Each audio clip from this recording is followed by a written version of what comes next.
میرویس اشرف یو زما د شاګردانو څخه دی او ښه اړیکې ورسره لرو، همیشه ټلیفون ورسره کوو. ډېره ښه ده. راسه درس لرو ورسره، همداسې د نصیب خان سره ټلیفوني اړیکې لرو، همیشه پوښتنه ورسره کوو د جوړو ناروغه.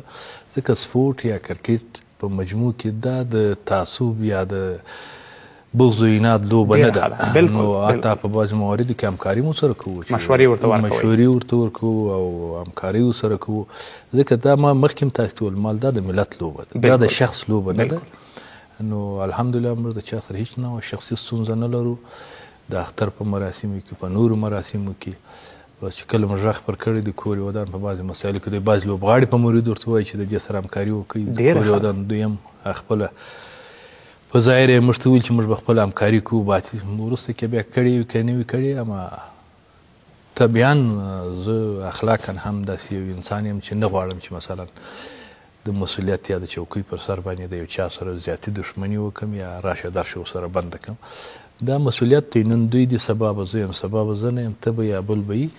اما اړینه دا ده چې د کرکټ بورډ په چوکاټ کې واقعا هم هغه څوک مسؤلیت ترسره کړي چې هغه هم د کرکټ د بین المللي شورا اصولو ته ژمن وي او هم په خبر وي او هم په کور دننه کې لوبغاړو ته هغه سهولتونه برابر کړي چې د هغو نیاز وي.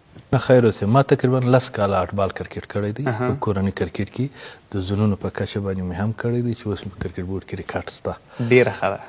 او تر ډومسټیک کې مو ګریډ 1 ګریډ 2 ستاسو په وخت کې ول؟